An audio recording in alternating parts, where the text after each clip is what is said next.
Bismillahirrahmanirrahim. Assalamualaikum warahmatullahi wabarakatuh. Perkenalkan, kami kelompok 1 dari kelas Ekonomi Syariah C. Pada kesempatan kali ini, kita diberikan tugas untuk membuat video presentasi pada mata kuliah Manajemen Risiko dengan judul materi yaitu Fraud Risk atau risiko kecurangan. Sebelumnya, perkenalkan anggota kelompok kami, yaitu yang pertama Ahmad Saiful Bahri, Alfida Rahmatul Muna, kemudian dengan saya sendiri Andrea Bagus Septian, Latifatul Umi Qurrata Ayun, Lia Rahmawati, Listiana Sari, Luciana Fatika Sari, Lutfi Yoga Hendi Wibowo, Muhammad Zidni Mubarak, Muhammad Sifdia Salas, dan yang terakhir Nafisa Ashifana. Pada pembahasan awal disebutkan bahwa fraud atau kecurangan merupakan suatu tindakan yang dilakukan secara sengaja guna tujuan pribadi atau kelompok, di mana tindakan yang disengaja tersebut telah menyebabkan kerugian bagi pihak ataupun instansi tertentu. Jadi, tindakan tersebut tidak adil atau melanggar hukum yang mengakibatkan kerugian di pihak lain. Kemudian, fraud dapat diartikan dengan berbagai makna. Yang pertama, kecurangan, kebohongan, penipuan, kejahatan, manipulasi data, rekayasa informasi, mengubah fakta atau mengubah opini publik dengan memutarbalikkan fakta, dan yang terakhir, menghilangkan barang bukti dengan sengaja. Selanjutnya yaitu definisi fraud berdasarkan Black's Law Dictionary. Fraud atau kecurangan merupakan istilah umum yang mencakup berbagai ragam alat individu guna mendapatkan manfaat terhadap pihak lain dengan penyajian yang palsu.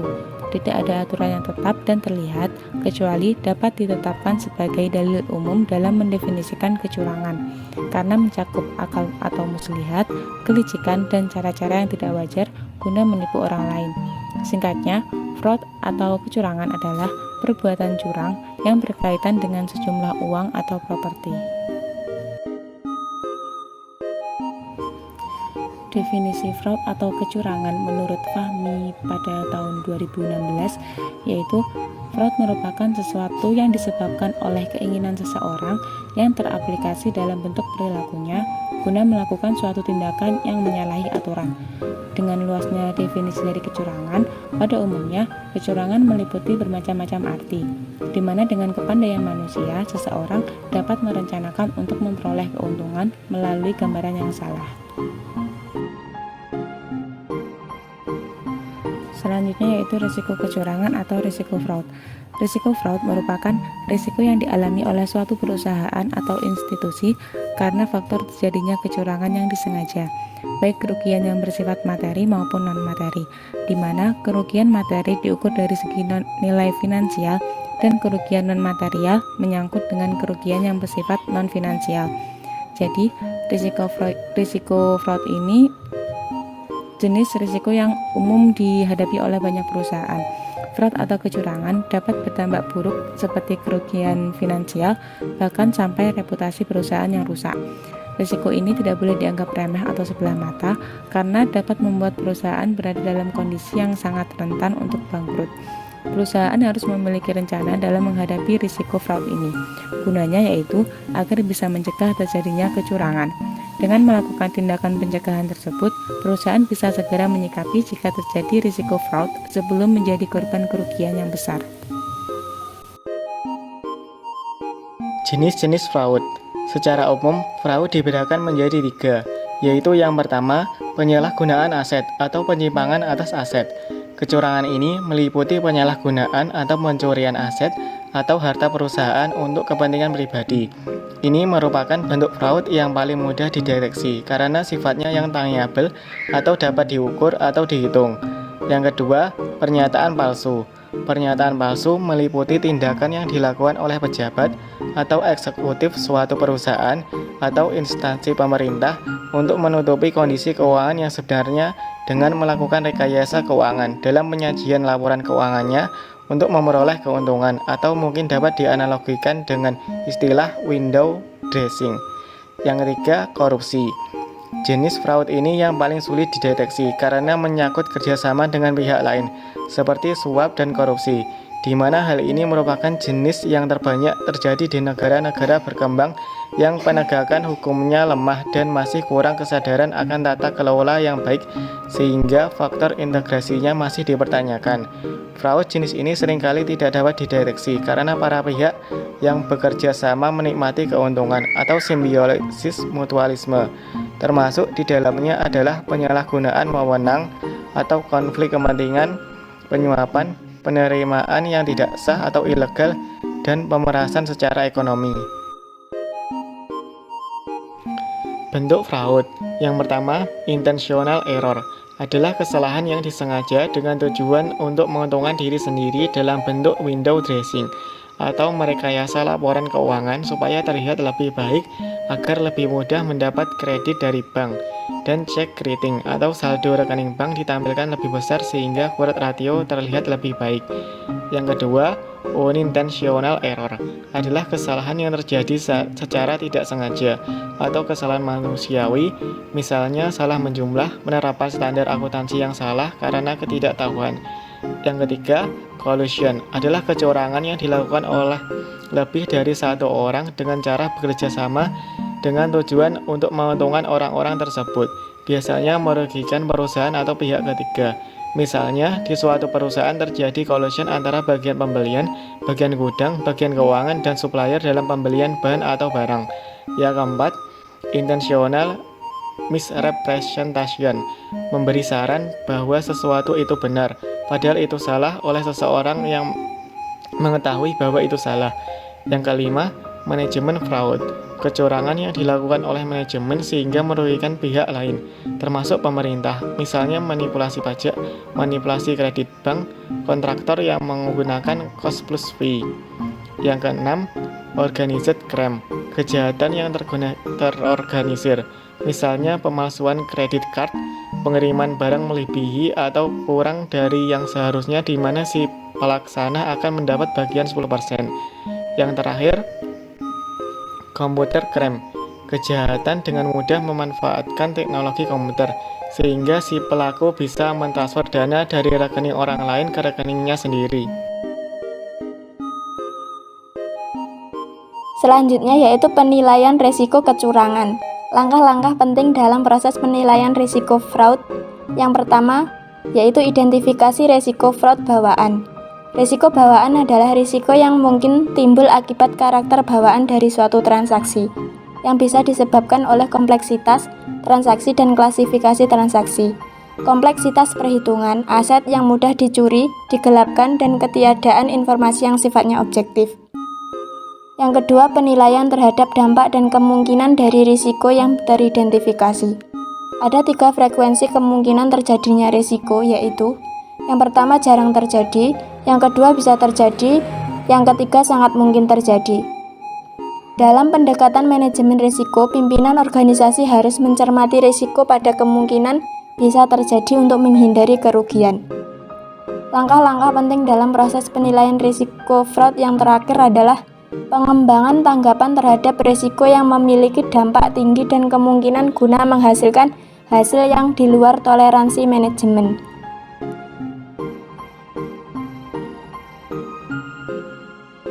Cakupan penilaian risiko.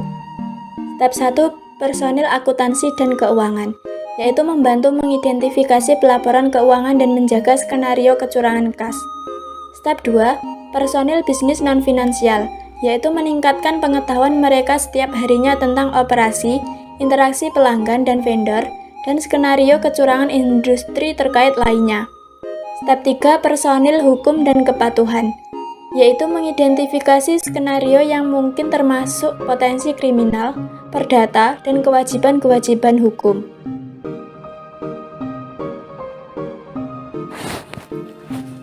Step 4, personil manajemen risiko, membantu mengidentifikasi pasar dan jaminan dari skenario kecurangan tersebut, dan memastikan penilaian risiko kecurangan terintegrasi dengan penilaian risiko perusahaan secara keseluruhan. Step 5, auditor internal, yaitu orang yang memiliki pemahaman tentang skenario risiko kecurangan dan kontrol terhadap risiko kecurangan tersebut. Step ke-6, pihak internal atau eksternal lain, yaitu dapat memberikan keahlian tambahan untuk atau melalui latihan. Identifikasi resiko kecurangan. Elemen-elemen yang perlu dipertimbangkan ketika melakukan skenario brainstorming. Yang pertama, resiko manajemen mengesampingkan pengendalian. Kedua, insentif, tekanan, dan kesempatan. Ketiga, populasi resiko kecurangan. Keempat, kecurangan dalam pelaporan keuangan. Kelima, penyalahgunaan aset. Keenam, korupsi. Dan yang terakhir, resiko kecurangan lain. Penilaian atas dampak dan kemungkinan dari resiko kecurangan. Poin-poin yang harus dipertimbangkan ketika menilai resiko fraud. Yang pertama, dampak. Mempertimbangkan semua kemungkinan hasil dari skenario resiko fraud, bukan hanya laporan keuangan atau dampak moneter. Yang kedua, kemungkinan. Penilaian mengenai probabilitas atau frekuensi skenario fraud yang sebagian telah dipengaruhi oleh pengalaman masa lalu, seperti kejadian sebelumnya dalam skenario organisasi atau organisasi dalam industri yang sama atau lokasi geografisnya. Baik, selanjutnya adalah pembahasan tentang respon untuk fraud tricks. Konsep Coso-Erm telah menguraikan 4 kemungkinan respon terhadap resiko. Yang pertama, jika sebuah resiko sangat tidak dapat ditolerir, di mana suatu organisasi juga tidak memperbolehkan suatu kejadian terjadi, maka manajemen mungkin harus mempertimbangkan cara-cara untuk menghindari resiko. Yang kedua, jika sebuah organisasi memiliki sedikit atau tidak memiliki toleransi terhadap resiko, tetapi tidak dapat menghindarinya tanpa merugikan dan mempengaruhi tujuan, maka kontrol akan dirancang untuk mengurangi kemungkinan terjadinya insiden atau dampak yang akan terjadi. Hal ini dicapai dengan membentuk perpaduan yang tepat dari penjagaan dan kontrol deteksi.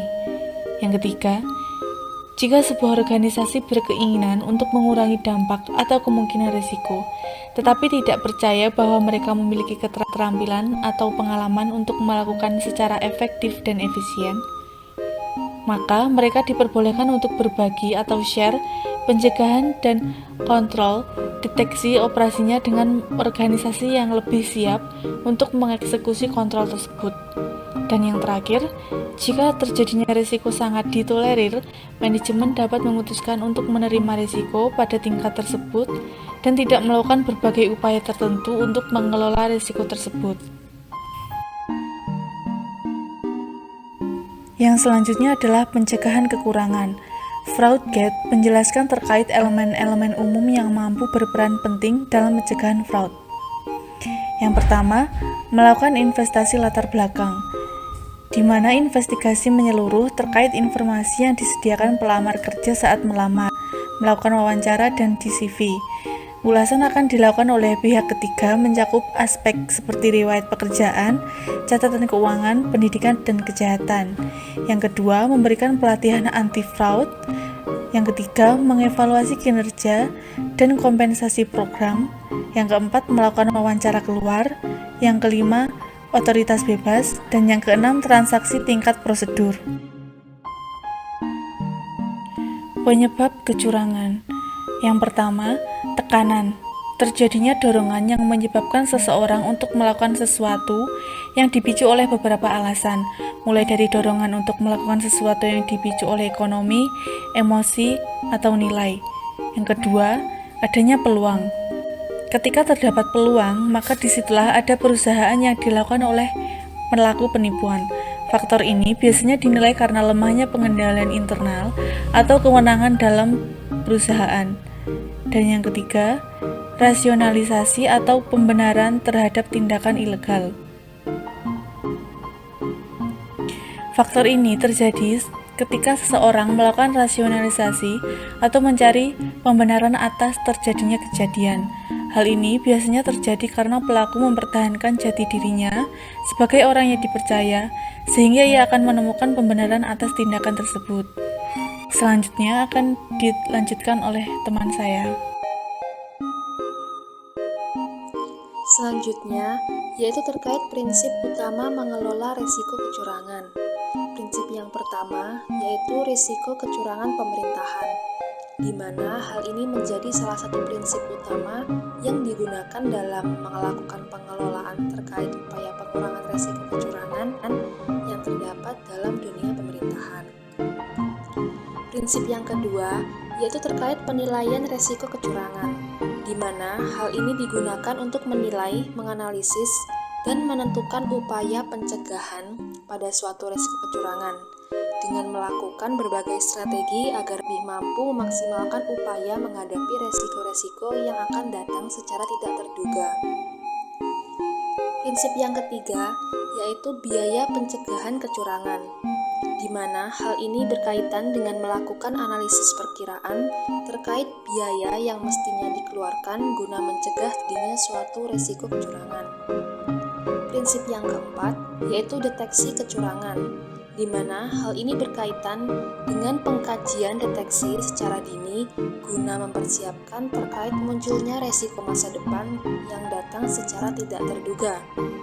Tentunya, hal ini mampu memaksimalkan dalam upaya penanganan risiko agar lebih tepat sasaran. Dan prinsip yang kelima yaitu pelaporan kecurangan, penyelidikan, dan resolusi. Hal ini dimanfaatkan guna mencegah terjadinya kecurangan dalam proses pelaporan hasil yang menyangkut penyelidikan dan resolusi yang digunakan sebagai jalan keluar dan upaya dalam menghadapi resiko kecurangan lain yang kemungkinan akan muncul. Selanjutnya, yaitu terkait fraud dalam laporan keuangan. Kecurangan dapat dilakukan melalui laporan keuangan dengan cara-cara sebagai berikut. Yang pertama, memanipulasi, memalsukan, atau mengubah bukti transaksi dan pembukuan, di mana hal ini tentunya banyak ditemui dalam suatu perusahaan maupun instansi yang tidak bertanggung jawab. Tentunya hal ini akan merugikan perusahaan atau instansi itu sendiri, di mana kepercayaan akan mulai luntur pada suatu instansi maupun perusahaan tersebut ketika suatu pembuktian akan terungkap. Yang kedua, yaitu dengan sengaja menyajikan secara keliru atau menghilangkan transaksi atau informasi penting dalam laporan keuangan. Hal ini tentunya akan menghilangkan poin penting ataupun komponen yang bersifat vital dalam suatu instansi atau perusahaan tersebut, di mana suatu upaya penghilangan transaksi atau informasi penting tentunya akan berpengaruh pada keberlangsungan perusahaan maupun instansi ke depannya.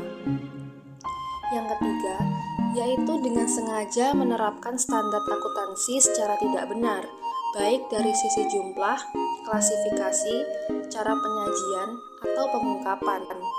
Hal ini tentunya menimbulkan adanya ketidaksesuaian pada kenyataan yang terjadi, di mana penerapan standarisasi yang tidak sesuai akan merugikan perusahaan atau instansi itu sendiri, karena akan berpengaruh pada hasil pelaporan dan penyajian keuangan di kemudian hari. Selanjutnya, yaitu terkait occupational risk. Occupational fraud merupakan penyalahgunaan jabatan yang bertujuan guna memperkaya diri sendiri dengan cara penyalahgunaan sumber daya dalam suatu organisasi maupun instansi dengan sengaja. Bentuknya yang pertama yaitu penyalahgunaan aset. Penyalahgunaan aset merupakan salah satu bentuk kecurangan dalam suatu instansi maupun perusahaan yang dilakukan dengan upaya memiliki secara tidak sah dan penggelapan terhadap aset guna memperkaya diri sendiri dan demi kepentingan diri sendiri pula. Yang kedua itu korupsi. Korupsi merupakan suatu tindakan yang dilakukan seorang pihak dengan cara tidak wajar dan bersifat ilegal dengan upaya penyalahgunaan kepercayaan publik yang dikuasai guna mendapatkan keuntungan secara sepihak. Dan yang terakhir yaitu penerbitan laporan yang menyesatkan. Penerbitan laporan yang menyesatkan itu merupakan suatu tindakan yang dilakukan oleh suatu pihak maupun individu dengan sengaja yang menyebabkan kesalahan penyajian atau kelalaian atas informasi yang bersifat material dalam pembuatan suatu laporan. Peran internal auditor. Internal auditor adalah bagian integral dari governance yang harus mendukung aktivitas IRM. Aktivitas internal auditor adalah melakukan asesmen terhadap governance serta membuat rekomendasi secara tepat untuk meningkatkan proses governance yang mencakup 1. Mendorong penerapan prinsip-prinsip etika dan tata nilai dalam organisasi. 2. Memastikan efektivitas dan akuntabilitas kinerja manajemen. 3. Mengkomunikasikan secara efektif risiko dalam bidang-bidang kritikal organisasi, serta SPI yang diperlukan untuk mengatasinya. 4. Meningkatkan kualitas komunikasi dalam organisasi, baik komunikasi internal organisasi maupun komunikasi eksternal organisasi. Lalu, tujuan dari internal auditor adalah untuk membantu manajemen dalam melaksanakan tanggung jawabnya dengan memberikan analisa, penilaian, saran, dan komentar mengenai kegiatan yang diperiksanya.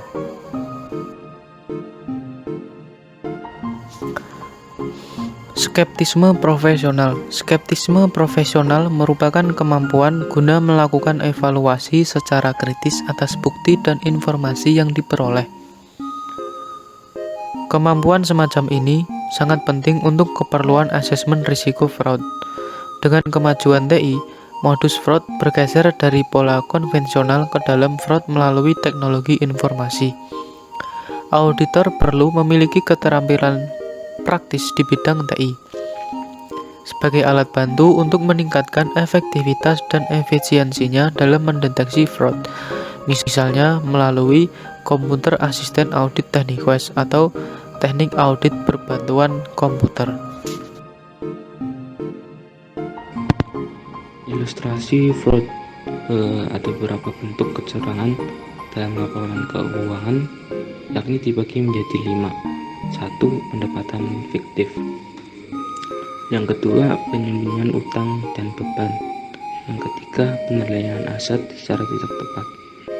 Yang keempat, pengungkapan atas laporan keuangan secara tidak tepat. Kelima, pisah batas transaksi atau cut-off secara tidak tepat. Tahap selanjutnya, metode deteksi kecurangan. Metode untuk mendeteksi atau ketidakpastian kecurangan dan menyimpan akuntansi antara lain: 1. Analisis vertikal dan horizontal atas laporan keuangan atau membandingkan angka laporan keuangan antara periode atau antara komponen pada periode yang sama. Yang kedua, analisis rasio, termasuk pengujian cut-off transaksi serta prosedur analisis yang lain. Ketiga, review atas kepatuhan terhadap ketentuan pinjaman dan kesepakatan terhadap kreditur. Yang keempat, review atas kepatuhan terhadap ketentuan perpajakan. Yang kelima, wawancara tertulis dengan manajemen tentang variasi tertentu dalam praktik bisnis serta hal-hal yang perlu mendapatkan penjelasan tertentu. Yang keenam, analisis arus kas, termasuk konfirmasi bank, pelanggan atau debitur, serta pemasok atau kreditur secara selektif. Yang terakhir, dalam industri yang diatur secara khusus, lakukan review atas perhubungan regulasi atau industri atau atas perusahaan. Baik, saya Nafisa Ashifana akan melanjutkan materi dari teman saya, yaitu mengenai metode pencegahan kecurangan. Pencegahan tindakan kecurangan merupakan cara pertama untuk menghentikan munculnya tindakan kecurangan selanjutnya. Deteksi tindakan kecurangan biasanya muncul setelah pencegahan tindakan kecurangan gagal. Oleh karenanya, kecurangan harus dicegah segera mungkin. Berikut ini terdapat beberapa metode atau cara yang bisa digunakan untuk mencegah kecurangan. Yang pertama yaitu pemberlakuan praktik audit internal yang independen, objektif, dan kuat. Di sini peran audit internal sangat berpengaruh terhadap peningkatan pengendalian internal dan kinerja perusahaan dalam pencegahan kecurangan. Peran audit internal dalam praktiknya dikatakan bebas dan tidak memihak atau independen. Jika audit internal dapat melaksanakan tugasnya secara bebas dan objektif, kemandirian ini dapat dicapai melalui status organisasi objektivitas. Internal audit harus mempunyai kedudukan yang independen dalam organisasi perusahaan, dalam arti kata boleh terlibat kegiatan operasional perusahaan dan bertanggung jawab serta melaporkan kegiatannya kepada top manajemen. Yang kedua yaitu pemberlakuan standar etika dan integritas pegawai. Pastikan perusahaan memiliki dan memilih pegawai yang memiliki sifat jujur dan penuh tanggung jawab. Dengan begitu sangat kecil kemungkinan pegawai melakukan tindak fraud. Yang ketiga yaitu pemantauan secara aktif terhadap manajemen oleh pihak-pihak yang bertanggung jawab dalam masalah governance atau komisaris. Yang keempat yaitu penurunan peluang dan tekanan yang bisa menimbulkan kecurangan melalui laporan keuangan. Peluang biasanya disebabkan karena pengendalian internal suatu organisasi yang lemah, kurangnya pengawasan, dan penyalahgunaan wewenang. Menurut Statement of Auditing Standard atau SAS No. 99 mengklasifikasikan peluang yang mungkin terjadi pada kecurangan laporan keuangan menjadi 3 kategori, yaitu Net3, Ineffective Monitoring, dan Organizational Structure. Sedangkan tekanan pada umumnya disebabkan oleh kebutuhan finansial dan tekanan situasional yang muncul karena adanya kewajiban keuangan yang melebihi batas kemampuan yang harus diselesaikan manajemen. Dan yang terakhir yaitu pembatasan rasionalisasi fraud melalui training secara rutin tentang permasalahan fraud. Rasionalisasi menjadi elemen penting dalam terjadinya kecurangan, karena pelaku mencari pembenaran atas tindakannya. Pembenaran ini bisa terjadi saat pelaku merasa berhak mendapatkan sesuatu yang lebih, seperti posisi, gaji, dan promosi, atau pelaku mengambil sebagian keuntungan karena perusahaan telah menghasilkan keuntungan yang besar.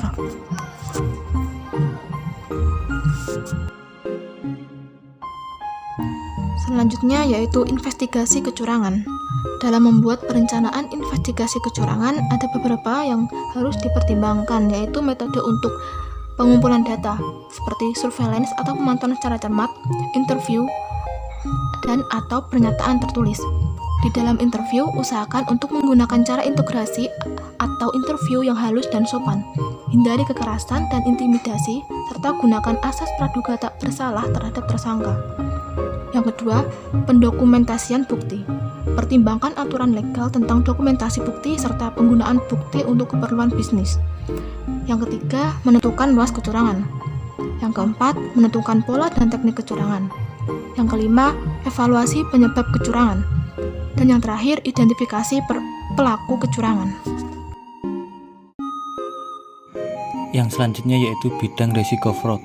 Yang pertama, fraud pada bagian marketing. Untuk bagian marketing, tindakan fraud bisa terjadi dalam beberapa bentuk yang secara umum seperti mengubah biaya advertising dengan harga yang berbeda dari yang berlaku umum dengan alasan-alasan tertentu. Membuat event atau ajang promosi dengan mengundang selebriti secara berlebihan sehingga terkesan lebih pada keinginan mempopularitaskan diri manajer marketing tersebut, bukan pada usaha untuk menaikkan angka penjualan produk. Atau kadangkala bagian marketing mengatakan bahwa penurunan jalan menurutnya bukan karena kesalahan pada bagian marketing, tetapi pada bagian produksi yang tidak mempunyai standar produk terhadap hasil produksinya. Pada bagian ini, biasanya pihak manajer pemasaran mulai mencari-cari kelemahan atau membandingkan hasil produk yang dimiliki dengan produk dari perusahaan lain yang sejenis. Yang kedua yaitu fraud pada bagian produksi.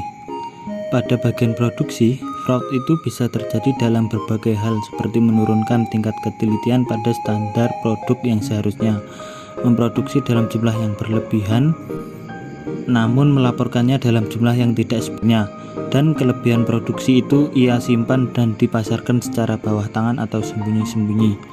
Tindakan lainnya seperti melaporkan kerusakan mesin pabrik dalam bentuk habisnya umur ekonomis onderdil atau mesin dan harus diganti dengan yang baru.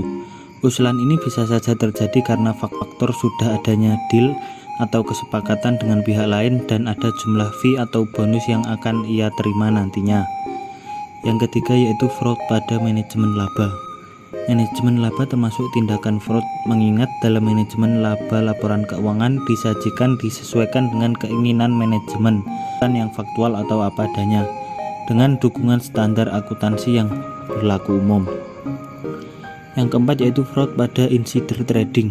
Insider trading merupakan suatu praktik ilegal dalam dunia investasi, di mana seorang investor mendapatkan informasi yang pasti perihal peluang keuntungan dalam transaksi jual beli saham.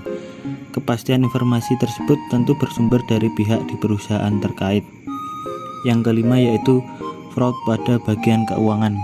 Kecurangan laporan keuangan atau fraudulent financial reporting adalah salah saji atau pengabaian jumlah dan pengungkapan yang disengaja dengan maksud menipu para pemakai laporan keuangan. Kecurangan ini biasanya terjadi ketika sebuah perusahaan melaporkan lebih tinggi dari yang sebenarnya atau overstage terhadap aset atau pendapatan, atau ketika perusahaan melaporkan lebih rendah dari yang sebenarnya understage terhadap kewajiban dan beban. Kecurangan laporan keuangan dilakukan oleh siapa saja pada level apapun dan siapapun yang memiliki kesempatan. Selanjutnya yaitu solusi mencegah terjadinya resiko fraud. Yang pertama, meningkatkan pengendalian intern yang terdapat di perusahaan, melakukan seleksi pegawai yang ketat dengan jasa psikolog, meningkatkan keandalan internal audit department, memberikan imbalan yang memadai untuk seluruh pegawai, melakukan rotation of duties dan hak cuti, melakukan pembinaan rohani, memberikan sanksi yang tegas kepada mereka yang melakukan kecurangan dan berikan penghargaan bagi mereka yang berprestasi, menumbuhkan iklim keterbukaan dalam perusahaan. Pihak manajemen perlu memberikan contoh dengan bertindak jujur, adil, dan bersih. Dan yang terakhir yaitu membuat kebijakan tertulis mengenai fair dealing. Sekian, itu saja yang dapat kami sampaikan. Apabila ada kurang lebihnya, kami mohon maaf.